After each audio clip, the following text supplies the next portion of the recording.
Good day everyone! Welcome in General Biology 1 subject. My name is Miko Patagan Aison, a Science 4 student. In this video, we will be answering these questions.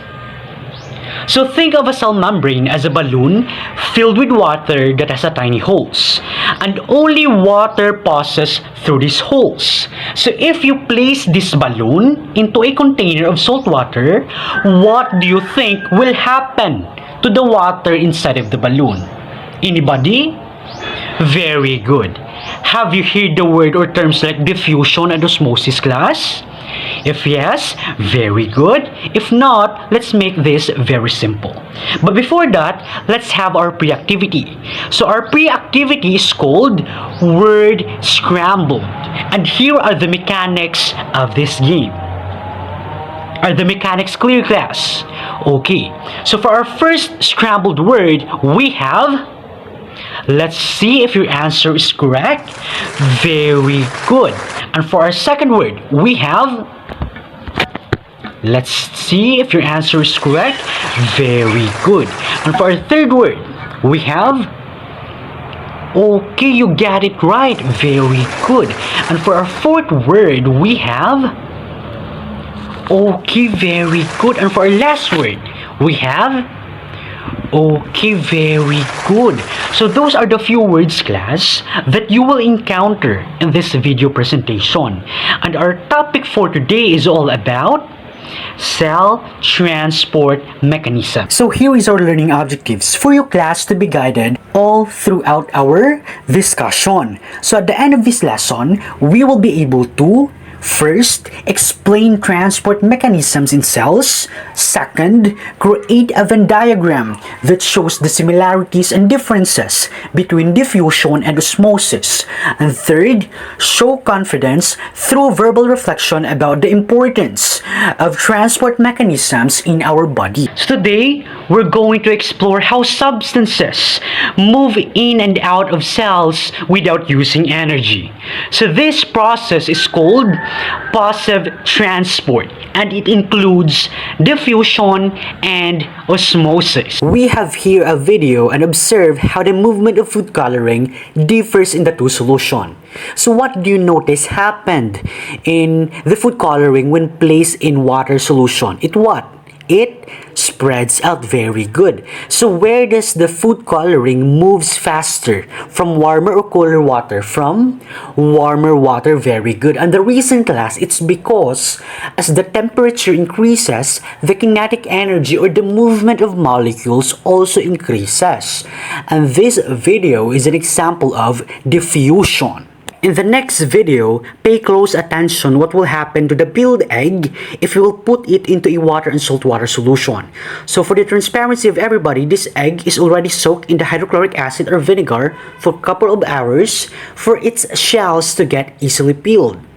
So what changes do you observe in the egg after placing them in different solutions? The egg placed in salt water gets shrink, and the egg placed in water gets swell.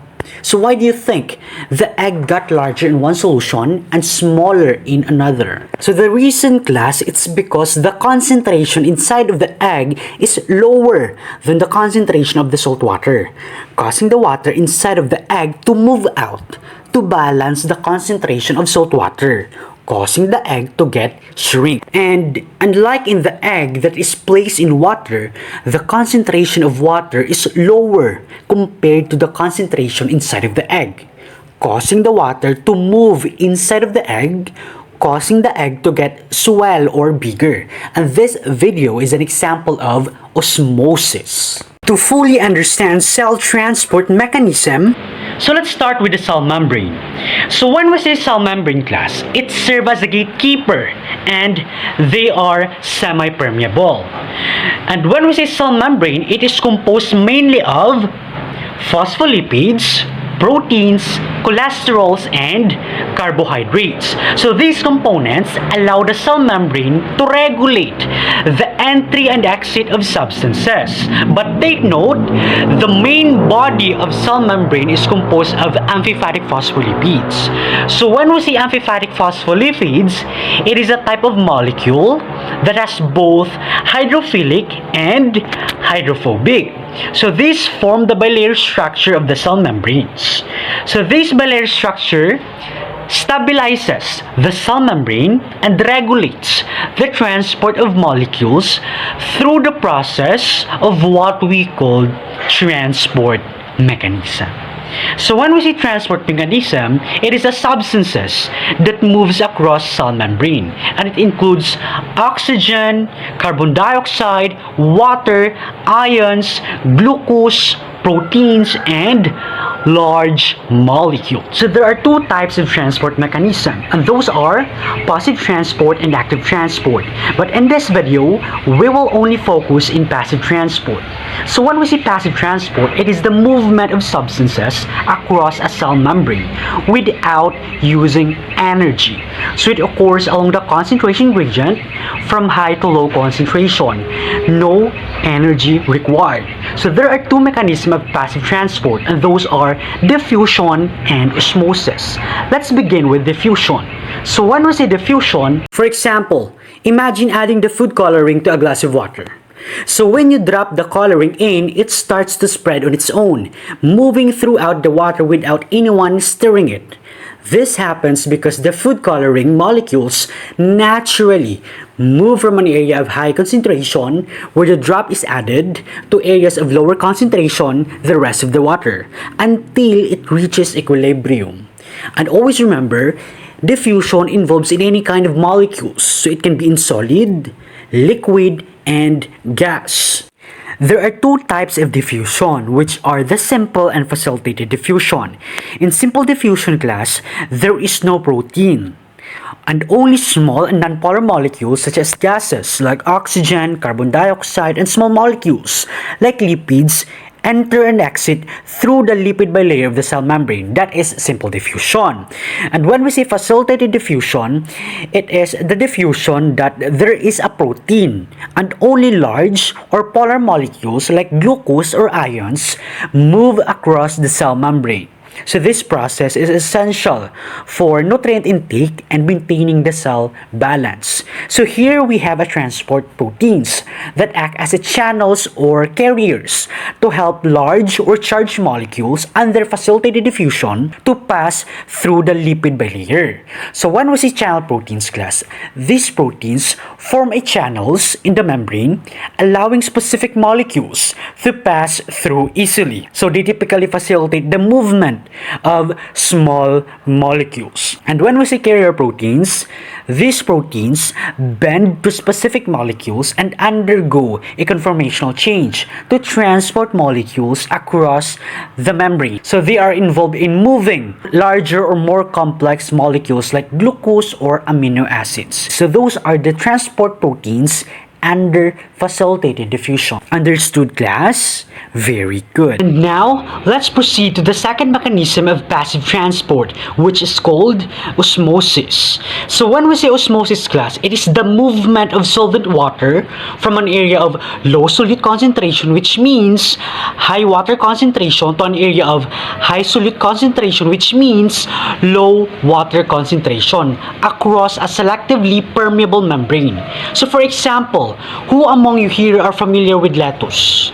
So when a wilted lettuce is placed in water, water moves into the lettuce cells through osmosis.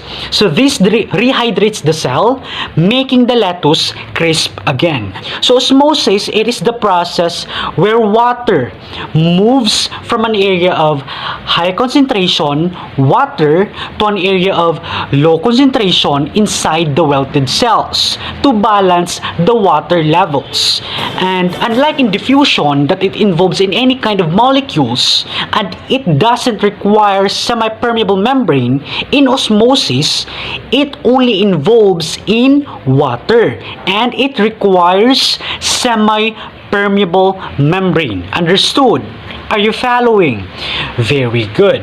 And now that upon understanding the concepts of transport mechanism, let's dive into its importance in biological systems. So transport mechanism is essential for cell survival, energy production, communication, and overall bodily health. So my question is, what will happen if we don't have cell transport mechanism in our body? So our body will what? Will experience first, nutrition deprivation, second, toxic waste buildup, third, oxygen starvation, fourth, disrupted water balance, and fifth, ion imbalance, and sixth, loss of homeostasis. So indeed, cells cannot function very well without cell transport mechanism in our body, like of diffusion and osmosis. Are you following? Very good. So to further clarify diffusion and osmosis, may I request everyone to get 1/2 sheet of paper and create a Venn diagram that shows the similarities and differences between diffusion and osmosis. And I will give you 2 minutes to finish this activity. Okay, so to check if your answers are all correct, here is the similarities and differences between diffusion and osmosis. Okay, now that you are familiar with the similarities and differences between diffusion and osmosis, as well as what is cell transport mechanism and its importance in biological systems, let's have a short quiz to know if you really learned much in this video presentation. So for our test 1, we have multiple choice, and for our test 2, we have true or false questions.